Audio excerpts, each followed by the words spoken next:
Bien, aquí en la escritura que hemos hecho, tanto en Job como aquí en Primera de Corintios, nos habla de resurrección. Y la semana pasada, a las 7 de la mañana, el domingo, estábamos hablando de la resurrección. Pero en esta ocasión quisiera hablar de las evidencias de la resurrección, porque Él resucita, vienen las mujeres a buscarlo para ungir su cuerpo, pero ya no lo encuentran. O sea, es el tercer día, Él muere pues un viernes, y es el tercer día, pero Él había advertido que iba a resucitar. Él había estado dando esa información a sus discípulos de que iba a resucitar. Incluso en algún encuentro contra saduceos y fariseos, Él les dice: ven este lugar, y estaban hablando sobre el templo, pero Él, hay unas palabras que Él pronuncia y dice: destruir ese templo y lo edificaré en 3 días. Dice: nuestros antepasados lo hicieron, no sé, más de 40 años, y tú en 3 días vas a reconstruir el templo. Pero Él se estaba refiriendo a su propio a su propio cuerpo. Entonces Él mismo estaba hablando acerca de la resurrección. Y uno de los versículos que leímos ahí en Job, en el capítulo 19, dice: yo sé que mi Redentor vive. Yo sé, o sea, yo tengo esa convicción. Desde el Antiguo Testamento, en Proverbios 14 también léalo con detalle, habla también de la resurrección. Por ahí 2 versículos, Proverbios 14. Entonces, aquí Él está hablando con seguridad: yo sé que mi Redentor vive. Y ahí hay unas palabras también, dice: ¿quién diese ahora que mis palabras fuesen escritas? ¿Quién dice que se escribieran en un libro? Y están registradas aquí en este libro de Job. Y dice que sin ser de hierro y con plomo fuesen esculpidas en piedra para siempre. Y pues fue real esa petición, ese deseo de Job. Lo tenemos escrito. Y en muchos lugares están escritas, muchas lápidas están escritas estas palabras de Job. Y aquí nosotros vemos un futuro prometedor, ya desde antes. Se dice que Job es el primer libro que se escribió del Antiguo Testamento, antes que el Pentateuco mismo. Entonces, mi abuelita, la mamá de mi madre, ella, les he platicado acerca de ella, de cómo recibió a Cristo y de cómo cuando ella fue a la iglesia y que entró y se quedó viendo para todos lados y decía: ¿y aquí a quién adora? Decía mi abuelita: no hay ningún santo. Y le decía a mi mamá, a mi abuelita: ay, mamá, ¿no los ves? Están sentados. ¿Están sentados? Sí, porque dice la Escritura en Pedro que somos santos y que somos real sacerdocio, nación santa, pueblo adquirido por Dios. Ahí están sentados. Y qué bonito. Y mi abuelita recibió a Cristo en su momento. Es un gozo para mí saberlo. De mi abuelo no sé nada, porque cuando él murió nosotros todavía no éramos cristianos. Pero Dios, está en las manos de Dios eso, ¿verdad? Y cuando mi abuelita murió, en su lápida se puso con cincel, como dice acá, este texto: yo sé que mi Redentor vive. Cuando ella está en el lecho de muerte, le dice a mi mamá, dice: mamá, ¿quieres que traiga sacerdote? Ella le dice: no, yo no quiero a nadie, yo ya me confesé con mi Dios. Qué hermoso, qué hermosa convicción. Y yo creo que ella puede decir, así como dice aquí: yo sé, pudo decir mi abuelita: yo sé que mi Redentor vive. Y en este mensaje le he puesto ese título. Ahí está en sus boletines: yo sé, mensaje, yo sé que mi Redentor vive. Tenemos esa convicción. Señor, en esta hora que meditamos en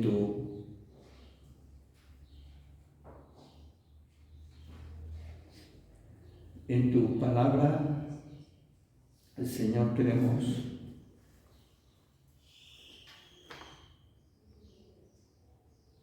rogar que seas tú hablando a nuestras vidas, a nuestros corazones, Padre, que hay una esperanza maravillosa de vida después de la muerte, como dice también el Salmo 48, porque este Dios es Dios nuestro eternamente y para siempre.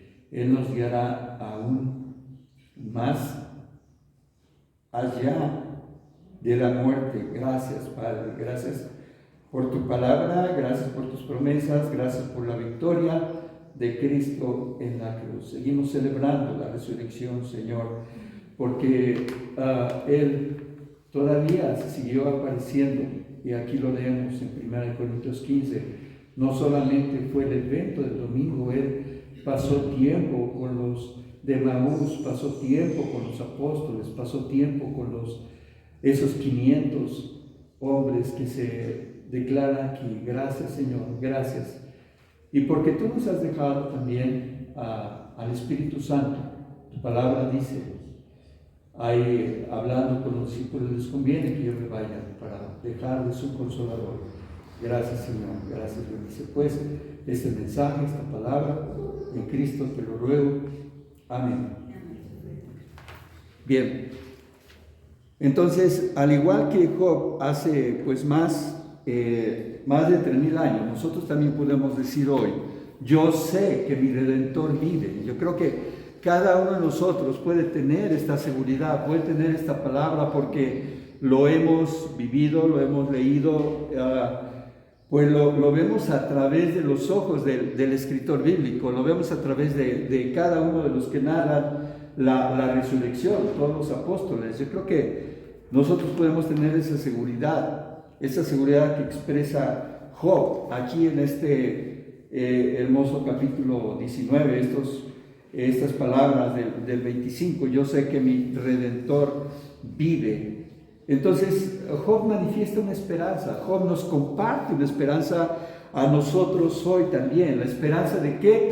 De la resurrección. ¿La esperanza de qué? De la vida después de la muerte. O sea, esto no se termina aquí. Cuando nosotros tenemos, no sé, 5, 10, 15, 20 años y morimos, porque hay niños que nacen más bien que recién nacidos, mueren, pero hay personas que tienen 120 años y siguen viviendo, pero esta vida es muy temporal. Ya el Salmo nos habla, ¿verdad?, que dice, nuestros años son 70 años, pero si en los más robustos son 80 años, son molestos. Pero hay una vida, como dice y declara aquí Job, más allá de la muerte. Entonces, aquí Job dice en este capítulo 19, dice, y al fin se levantará sobre el polvo. Yo sé que mi Redentor vive y al fin se levantará sobre el polvo. La muerte no vence a Jesús. Hay una tumba del predicador de Alá, Mahoma. Hay una tumba de él en Medina, allá en la India. Y hay una tumba de muchos personajes que pues los veneran como Dios. Quizás ellos mismos no se consideraban Dios. Pablo no se consideraba Dios, sin embargo, cuando él hace prodigios y milagros y todo, pues lo quieren contemplar como Dios, ¿no? Y unos decían que era, no recuerdo ahorita, ¿vale? Júpiter, ¿no? Entonces, en vida, pues ya cuando mueres, la gente se puede hacer dioses de Moisés, por ejemplo. Tal vez quizá por eso Dios no quiso que quedara un registro de la tumba de Moisés. Entonces, aquí hay pues una promesa. Y en 1 Corintios 15, ahí un poquito más adelante, versículos que no leímos, pero que hemos estado leyendo de este capítulo, el versículo 55, dice, ¿dónde está, oh muerte, tu aguijón? ¿Dónde, oh sepulcro, tu victoria? O sea, la muerte no tuvo victoria, el Seol, el sepulcro no tuvo victoria sobre Jesús, no pudo aprisionarlo. Él salió de ese sepulcro. De eso habla aquí al final de Primera de Corintios, capítulo 15. Entonces, Job manifiesta una esperanza, y esa esperanza también la misma que nosotros tenemos. Habla de la resurrección del Redentor, porque dice, se levantará sobre el polvo. De eso está hablando, de la resurrección del Redentor. Y la palabra que se usa aquí para Redentor es Goel. Es la misma que se usa para redimir. Y hemos estado hablando también del caso de Ruth, de Noemí, de la redención. Ese libro nos habla mucho de la redención. Y aquí esta palabra Goel, que se utiliza aquí para redentor, no, se está declarando de alguien que redime, de alguien que paga una deuda, de alguien que dice, bueno, yo voy a pagar, tú tienes una deuda, yo la voy a pagar por ti. Y la deuda que teníamos es la misma que dice aquí en Primera de Corintios 15, 56, ya que el aguijón del pecado, de la muerte es el pecado, y el poder del pecado la ley. Entonces, ese pecado nos asediaba, teníamos una deuda con Dios que tenía que ser pagada, se pagaba a través del sacrificio de animales, y sabemos que ese sacrificio no fue perfecto. Entonces, por eso es que fue necesaria el sacrificio, la muerte del Señor Jesucristo en la cruz. Y es por eso que Él viene entonces como nuestro Goel, para defender nuestra causa, porque teníamos el dedo de Satanás apuntándonos como pecadores, pero ahora esa deuda fue pagada, lo que hemos estado viendo en la Semana Santa, ¿no? O sea, esa palabra de Jesús en la cruz del Telestai, tu deuda fue pagada, consumado es la salvación. Entonces, un redentor, pues, es el que redime, el que paga la deuda, en nuestro caso, la deuda del pecado. Entonces, hay una fe total aquí de Job cuando declara estas palabras. Yo creo que es el Espíritu Santo de Dios el que le da que diga estas palabras aquí en Job capítulo 19. Y dice Spurgeon acerca del Goel, dice, era deber del Goel no solo redimir por precio, ahí hay una doble redención de la cual está hablando Spurgeon, dice, sino cuando eso faltaba, redimir por poder. Y él se refiere así a redimir por poder, dice, a que Cristo y el Espíritu Santo obran. Porque, como decía alguien, dice, permítame acordar de cómo dice, hay dos personas que participaron en mi salvación, Dios y yo. Y como sabemos, uno no participa, pero él decía, Dios y yo. Dios atrayéndome y yo negándome. En eso participamos porque somos bien negados para poder venir a los pies de Cristo. Pero como dice Spurgeon, Jesucristo pagó, o sea, como Goel pagó el precio del sacrificio en la cruz por el Calvario, pero el Espíritu Santo, divino por poder, entrando en nuestros corazones, ¿verdad? Renovando nuestras almas, porque nosotros corríamos en sentido contrario, como Jonás cuando le dice, ve a Nínive, y él se va para otro lado, ¿verdad? En otra dirección, a Tarsis, o a Tarsis, como se pronuncia. Entonces, eso es maravilloso. Entonces, en 1 Corintios, regresamos a 1 Corintios 15, nos habla también de la resurrección en estos versículos que ya hemos leído. Y está hablando, de hecho, ese capítulo 15 dice la resurrección de los muertos. Dice, porque primeramente el versículo 3, les he enseñado lo que yo a sí mismo recibí. En el libro de Gálatas, si usted se da cuenta, Pablo fue instruido, no por los apóstoles, por ninguno de ellos. Por ahí menciona, dice, bueno, con Pedro pasé 15 días, pero en 15 días no recibes un curso de teología. Y todas sus cartas, las cartas paulinas, nos hablan de teología. Entonces, y él recibe directamente de Jesús su capacitación, su entrenamiento, su discipulado, su envío a las naciones como el apóstol a los gentiles. Entonces, ahí en Gálatas, lea Gálatas con atención.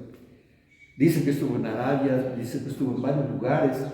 Entonces, recibiendo la capacitación de Jesús. Entonces, aquí, y dice, yo primeramente les he enseñado lo que yo asimismo recibí. Y no lo recibió de los apóstoles, ni de Pedro, ni de Santiago, ni de Jacobo, que se menciona aquí, sino directamente de Jesús. Hay que poner atención a eso. Y dice que Cristo murió por nuestros pecados, conforme a las Escrituras, y que fue sepultado, ¿pero qué? Que resucitó. Dice el versículo 4, que resucitó al tercer día conforme a las Escrituras. Está escrito que Él no iba a ser prisionero de la muerte ahí en el sepulcro, ahí en el Seol. Y esta parte del versículo 5 en adelante, porque hay muchos testimonios a favor y en contra de la resurrección. En principio, aquellos hombres que pues, le dieron muerte dijeron, miren, para que no nos vaya a pasar algo extraño, vamos a poner una guardia para que no suceda que los discípulos lo roben y digan, pues resucitó. Y bueno, hay muchas teorías, ¿verdad? Y bueno, tratando ellos de encubrir todo esto, y decían, no, mejor no, hay que decir que no se murió, estaba desmayado. Cuando se va a la cruz, estaba desmayado. Pero el testimonio de los apóstoles dice que, de los evangelistas, dice que cuando pican en la costilla ya no sale sangre, o sea, ya no hay sangre, o sea, él había derramado toda su sangre hasta la última gota por ti, por mí. Entonces, aquí estaba muerto en realidad y resucita en realidad. Y este versículo 5, el versículo 5 nos dice que se apareció a Cefas. O sea, que hay una evidencia real física, porque él cuando se aparece dice, bueno, háganse un pescadito, vamos a cenar aquí, y él empieza a comer, y dice, un espíritu no puede hacer eso, ¿no? Entonces, y él les da testimonio de que es él en cuerpo. Pero que también habla también de que no ha sido purificado, santificado, glorificado su cuerpo. Y aquí vemos primero a Pedro. Son evidencias de la resurrección. Hay un libro que se llama Evidencia, ¿cómo se llama? De Josh McDowell. ¿Alguien me acuerda? Que exige un veredicto, ¿no? Evidencia que exige un veredicto, de Josh McDowell. Bájenlo, por ahí está en PDF, está libre. Lo pueden leer, y ahí se habla de que todos piden evidencias de la existencia de Jesús, de la resurrección de Jesús, y ahí está, léanlo. Es un libro muy bueno, muy viejito también, de los 80 más o menos. Creo que la primera edición fue en 1974. Y aquí hay evidencias en sí del escritor bíblico. Dice a Cefas, después a los 12, los apóstoles, recordemos que eran 11, porque muere Judas Iscariote, pero lo sustituyen, entonces son 12, y dice el versículo 6, después apareció a más de 500 hermanos, ¿qué dice? A la vez, no sé, como que fue una sesión de Zoom, o fue yo no sé, creo que ni Zoom tiene para 500 personas. Entonces fue algún otro sistema, algún otro método o alguna convención en la que estuvieron 500 personas, así como aquellos 120 reunidos en el aposento alto, 500 personas presentes en la predicación de Jesús ahí. Y luego dice, de los cuales muchos viven aún y otros ya duermen. O sea, allá está el testimonio. Y después apareció a Jacobo, el hermano de Jesús. Después a todos los apóstoles. A mí me deja un poquito intrigado, bueno, ¿por qué dice después a todos los apóstoles? Quizás porque no solamente fue Pablo, además de, ¿verdad? Porque son 12 más Pablo, pero aquí dice, y a todos los apóstoles. Yo quiero pensar que había más, aparte de los 12 con los que estuvo él capacitando Jesús para llevar el evangelio desde Judea, Samaria, hasta el último de la tierra. Ahí habla a todos, después a todos los apóstoles. Ahí se los dejo para reflexionar. Y dice, y al último de todos se me apareció a mí como un abortivo, dice. O sea, dice, porque yo soy el más pequeño de los apóstoles, que no soy digno de ser llamado apóstol, porque perseguí a la iglesia de Dios. Pero por la gracia de Dios soy lo que soy. Dice versículo 10. A mí me encanta que el título de apóstol no se lo dio él, ni se lo dieron los apóstoles. Un día estaba en una iglesia en Estados Unidos y yo todavía no era ordenado. Y el pastor me invita, dice, pastor, suba, por favor. Bueno, yo estaba arriba, pero dice, de la bendición pastoral. Dije, hermano, yo todavía no soy pastor, no soy pastor ordenado. Dice, ¿quién se ordena? El que ordena es Dios. Usted dé la bendición pastoral. Y yo di la bendición pastoral. Y dice, no son los hombres, es Dios. Y vea lo que dice Gálatas, capítulo 1, versículo 1. ¿Lo quiere leer ahí? Gálatas 1:1. Pablo, apóstol, no de hombres ni por hombres, sino por Jesucristo y por Dios, el Padre que lo resucitó de los muertos. Amén.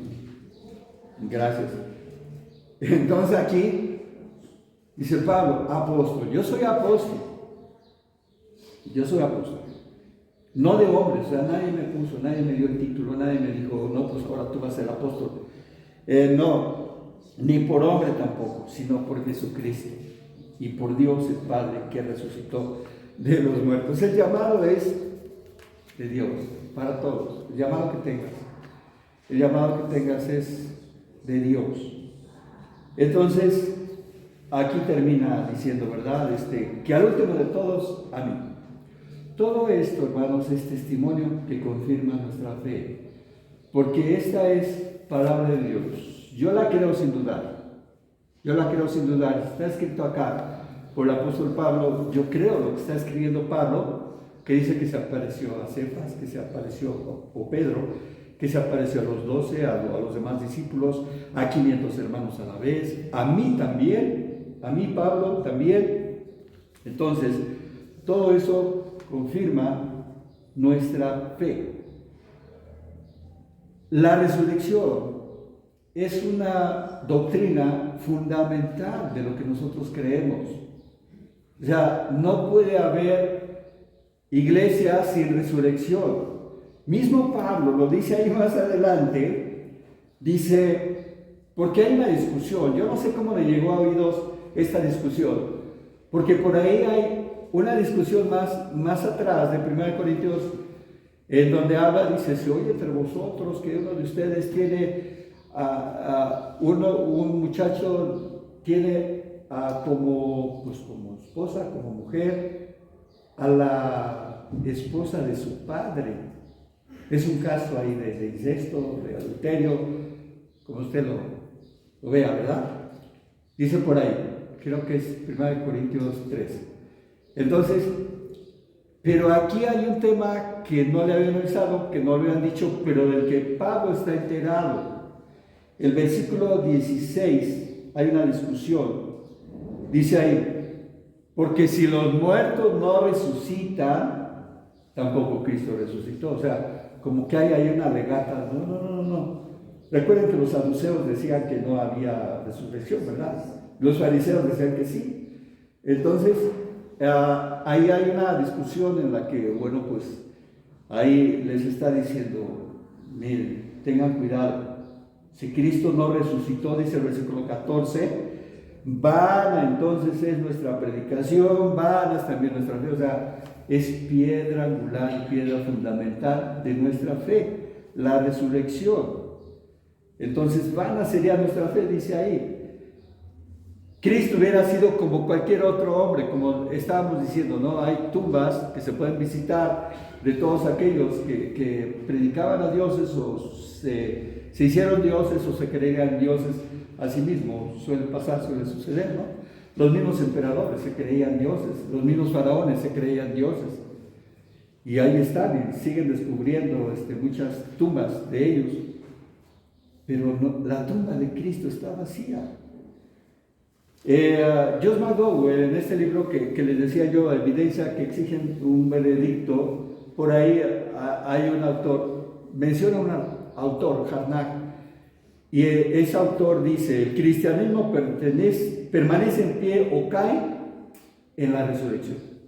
Sin la resurrección se derrumba todo. Y así lo dice Pablo también acá, versículo 14. Si Cristo no resucitó, vana es entonces nuestra predicación, vana es nuestra fe. Hubiera sido como cualquier otro hombre. Para ser salvos necesitamos creer en la resurrección. ¿Qué dice 1 Corintios 19? ¿Lo quiere buscar? ¿Qué dice? 1 Corintios 19.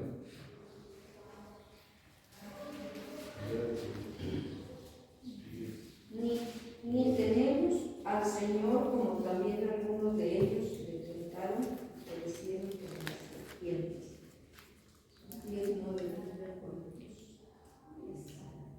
Es Romanos, entonces, perdone usted, se me cruzaron los cables acá. 19, Romanos 19. Que si confesares con tu boca que Jesús es el Señor y creyeres en tu corazón que Dios le levantó de los muertos, habla de resurrección, ¿no? O sea, es doctrina central la resurrección. Dice, serás salvo. El versículo 9. Y creyeres en tu corazón que Dios le levantó de los muertos, serás salvo. ¿Salvo de qué? Salvo de la condenación, salvo del lago que hierve con azufre. Decíamos en un mensaje anterior, ¿verdad? Y no queremos que nuestros amigos, nuestra familia vaya a ese lago. Entonces, tengamos pues cuidado, amados hermanos, porque hay doctrinas que pueden estarse filtrando hacia adentro de la iglesia que dicen que no hay resurrección. Eso sería imposible aceptarlo, ¿verdad? Entonces, porque esas doctrinas desarticulan la fe. Y desde tiempos de Jesús había muchas ideas, muchas filosofías, muchas creencias, o que sí hay, pues lo llaman encarnación, sí hay encarnación y que encarnan en animales, por ejemplo, o que encarnan en otra persona y lo sustentan en que, bueno, esto como que yo ya lo viví. No, pues es que ya lo viviste en el siglo XV o el siglo XVI. No, eso no es cierto, hermano. O sea, la encarnación y la resurrección son dos cosas totalmente diferentes. Entonces, tengamos pues cuidado.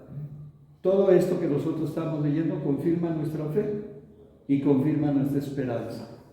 El versículo 12 al 21 que ya, bueno, no lo leímos, ¿verdad? Porque leímos hasta el 8. El versículo 12 dice, pero se predica de Cristo que resucitó de los muertos. ¿Cómo dicen algunos de vosotros que no hay resurrección de los muertos? Que veníamos diciendo, ¿verdad? O sea, él está enterado de que hay ahí en la iglesia de Corinto algunos que están diciendo no hay resurrección de los muertos. No crean nada de eso. Entonces, ¿Jesucristo no resucitó si no hay resurrección de los muertos? Nuestra esperanza también para nosotros cuando muramos, la resurrección, pues Cristo, las primicias, pero nosotros también la resurrección en la segunda venida. como dice el versículo 20. 1 Corintios 15, 20. Mas ahora Cristo ha resucitado de los muertos, primicias de los que durmieron es hecho. Porque por cuanto la muerte entró por un hombre, también por un hombre la resurrección de los muertos. Estamos condenados. Porque, ¿cuál era la premisa? ¿Cuál era, por qué no debían de comer de ese árbol? Porque dice, no coman de ese árbol, porque el día que comas, ¿qué? De cierto morirás. Y la serpiente, que Satanás, viene y engaña a la mujer, le dice, no es cierto, no vas a morir, sino que sabe Dios, cuando comas de eso, vas a conocer el bien y el mal, la sabiduría, y todo, y por eso seguimos viajando a la Luna y ahora a Marte, y seguimos buscando vida en otros planetas, porque pues, parte de ese fruto es eso, seguir buscando el origen, o crear vida, y hay muchos experimentos por ahí, para crear vida. Entonces, vivíamos en un mundo sin esperanza, pero ahora tenemos esperanza y debemos de afianzarnos de eso. Necesitamos algo firme sobre nuestros pies. Todavía hay personas que en el hecho de muerte tienen miedo de morir. Y fueron líderes religiosos, aún papas, que decían, tengo miedo a morir, no sé qué hay más allá de la muerte. ¿Cómo es posible que un líder religioso, un líder de miles y millones, tengan miedo porque no saben qué hay más allá de la muerte? Pero bueno,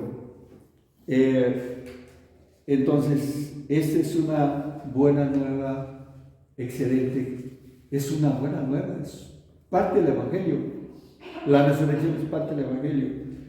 Entonces, su palabra, pues, nos mantenga fiel y nos invite, como termina diciendo acá el capítulo 15, versículo 58. Vamos a leerlo juntos, ya estoy terminando. 1 Corintios 15, 58, leamos juntos. Dice, así que hermanos míos amados, estad firmes y constantes, creciendo en la obra del Señor siempre, sabiendo que vuestro trabajo en el Señor no es en vano. No es en vano. Entonces, ¿a qué nos invita? A estar firmes. También la Escritura dice, el que quiere estar firme, mire que no caiga. Satanás anda como algo rugiente, mirando a quién devorar. Y va a devorar al débil, va a devorar al que se distrae, va a devorar al que se aleja. Porque hay también personas que se alejan. Y hay personas que se distraen y distraen su salvación. Y se dan unas vocaciones espirituales, como yo les digo a aquellos que dicen, nos vamos a ir a un retiro espiritual. Qué bueno, porque verdaderamente sea un retiro espiritual. Que dejes la carne aquí, que vayas en espíritu allá, ¿verdad? Porque a veces, pues, no sucede así. Estemos firmes, amados hermanos. Esa es la reconvención final de 1 Corintios 15. Y también dice constantes. Qué hermoso que pasados 20 años ustedes sigan fieles. Quizás aquí, quizás en otra iglesia. Pero fieles en el Señor, fieles en Cristo.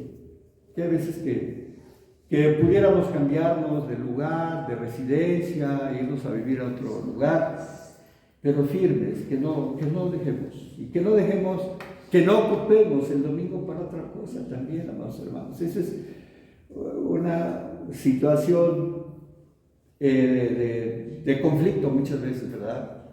Hay muchas personas que todavía no alcanzan a entender la importancia de ser obedientes y de guardar el domingo. Firmes y constantes. Pero también dice, primero firmes, segundo constante, tercero, creciendo en la obra del Señor siempre, no solamente en tiempos de bonanza.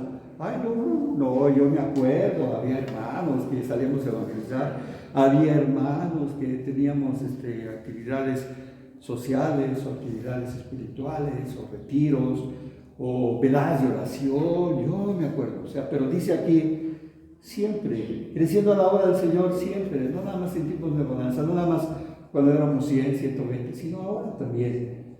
Dios aprecia eso, el trabajo, la labor que se hace. Porque, dice aquí, termina diciendo el versículo 58, tu trabajo no es en vano. Dice, sabiendo que tu trabajo en el Señor no es en vano. Cualquiera que sea lo que estés haciendo. Puedes estar donando. Ayer tuvimos una reunión de campamento, por eso no pude venirme yo antes.